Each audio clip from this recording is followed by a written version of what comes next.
তো class 12 science শেষ। Board এক্সামের রেজাল্টও হয়তো হাতে চলে এসেছে। সব প্রথমে অনেক অনেক কংগ্রাচুলেশনস, একটা বড় মাইলস্টোন পার করেছ। কিন্তু এখন আসল চিন্তাটা মাথায় ঘুরছে, তাই না? এরপর কি? কোন কোর্সটা নেব? কোন লাইনে গেলে ফিউচারটা সিকিউর হবে? এই সব প্রশ্নগুলো খুব ন্যাচারাল, আর এই ডিসিশনটা তোমার ক্যারিয়ারের ট্র্যাজেক্টরি সেট করে দেবে।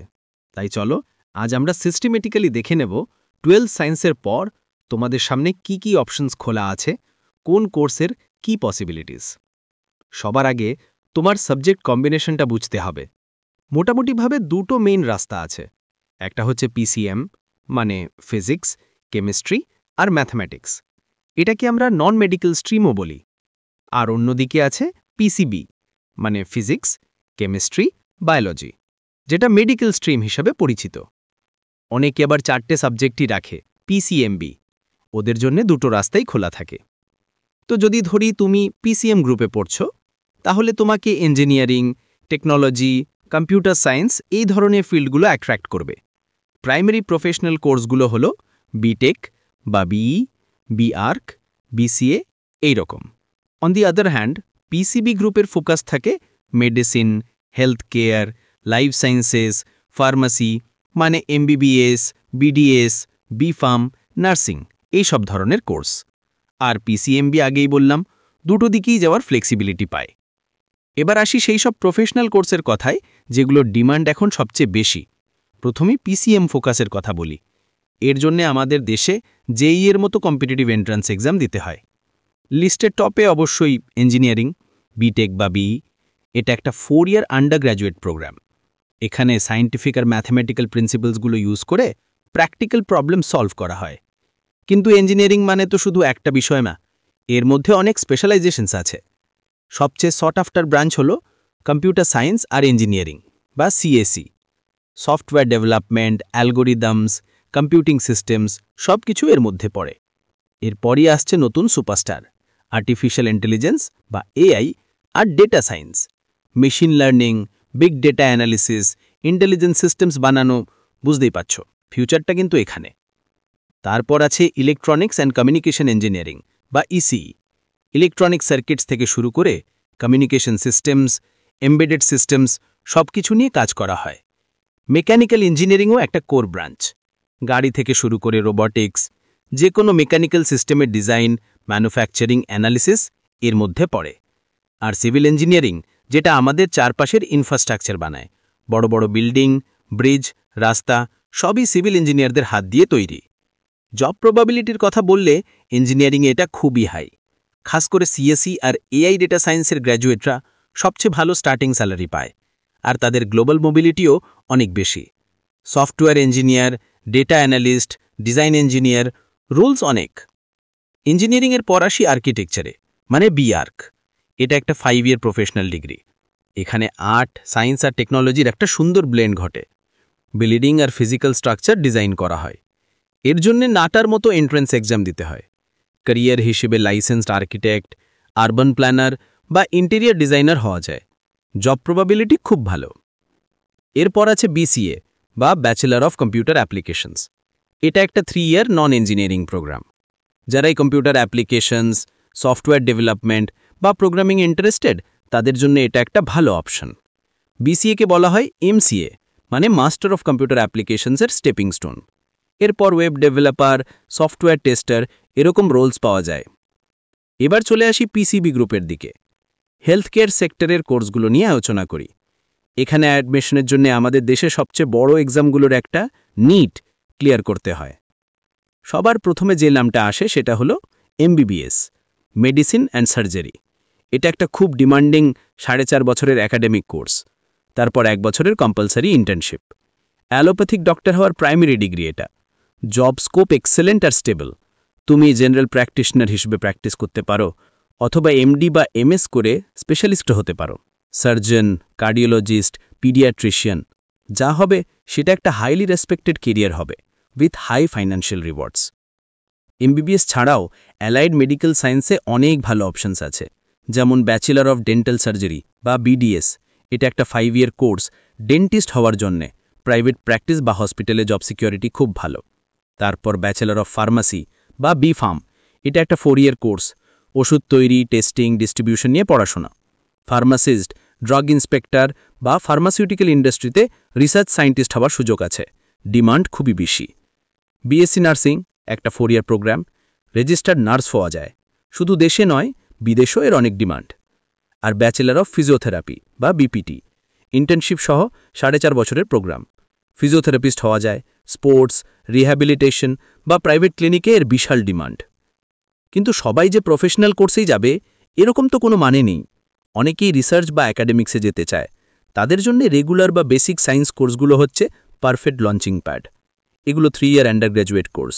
BSc, যেমন BSc ইন ফিজিক্স, কেমিস্ট্রি বা ম্যাথমেটিক্স, এগুলো core science subject. Research, teaching বা হাই লেভেল অ্যানালিটিক্যাল ফিল্ডে যাওয়ার জন্য খুব ভালো ফাউন্ডেশন। BSc বায়োটেকনোলজি, এখানে বায়োলজি আর টেকনোলজিকে কম্বাইন করা হয়। ফার্মাসিউটিক্যাল, ফুড সায়েন্স বা রিসার্চ ল্যাবে জব পাওয়া যায়। এর স্কোপ দিন দিন বাড়ছে। BSc মাইক্রোবায়োলজি, বটানি বা জুওলজি, এগুলো লাইফ সায়েন্সের উপর ফোকাস করে। রিসার্চ আর এনভায়রনমেন্টাল সায়েন্সে কেরিয়ার করার জন্য খুব ভালো। আরেকটা ইন্টারেস্টিং ফিল্ড হলো BSc ফরেনসিক সায়েন্স। এখানে সায়েন্সকে লিগ্যাল ম্যাটারে অ্যাপ্লাই করা হয়। ক্রাইম ল্যাব বা ইনভেস্টিগেশন এজেন্সিতে কাজ পাওয়া যায়। একটা কথা মনে রাখতে হবে, BSc পর একটা মাস্টার্স ডিগ্রি মানে MSc আর তারপর PhD করলে কেরিয়ারের স্কোপ অনেক বেড়ে যায়। সায়েন্টিস্ট, রিসার্চার বা প্রফেসর হওয়ার রাস্তা খুলে যায়। এর সাথে BScর মধ্যেই একটা হাইলি ফিউচার প্রুফ ফিল্ড আছে, ডেটা সায়েন্স আর স্ট্যাটিস্টিক্স।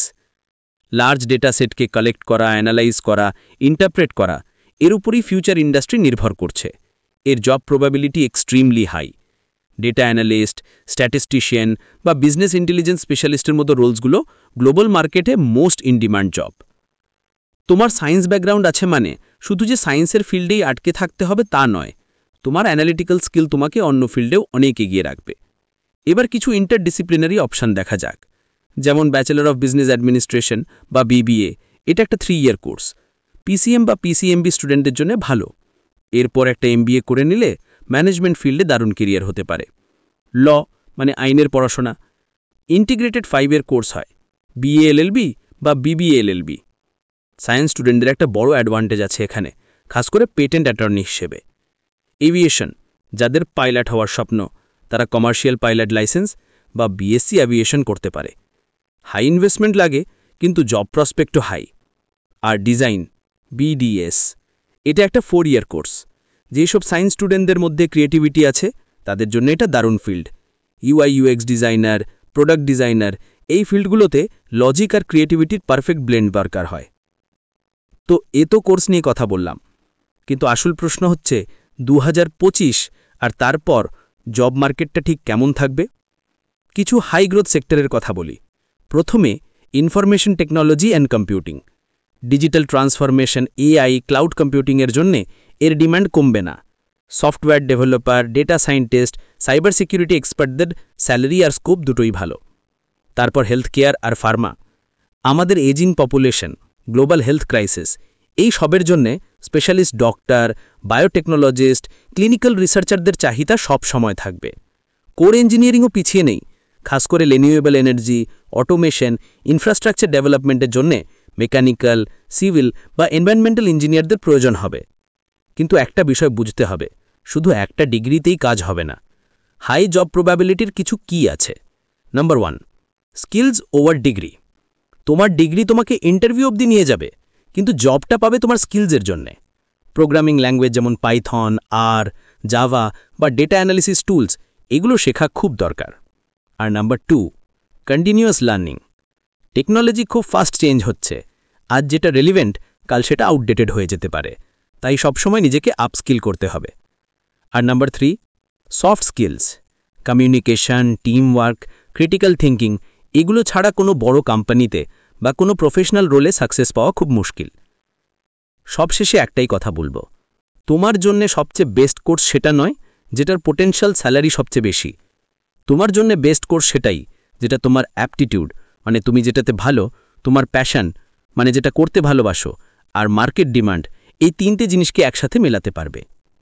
তাই একটু সময় নাও, ভালো করে রিসার্চ করো, ইউনিভার্সিটি র্যাঙ্কিংস দেখো, কোর্স কারিকুলাম পড়ো, ক্যারিয়ার কাউন্সেলিং সেশনে যাও, যারা ওই ফিল্ডে অলরেডি কাজ করছে তাদের সাথে কথা বলো। তোমার সায়েন্স ব্যাকগ্রাউন্ড একটা পাওয়ারফুল লঞ্চিং প্যাড। এবার তোমার ট্র্যাজেক্টরি তোমাকেই আঁকতে হবে খুব ভেবেচিন্তে।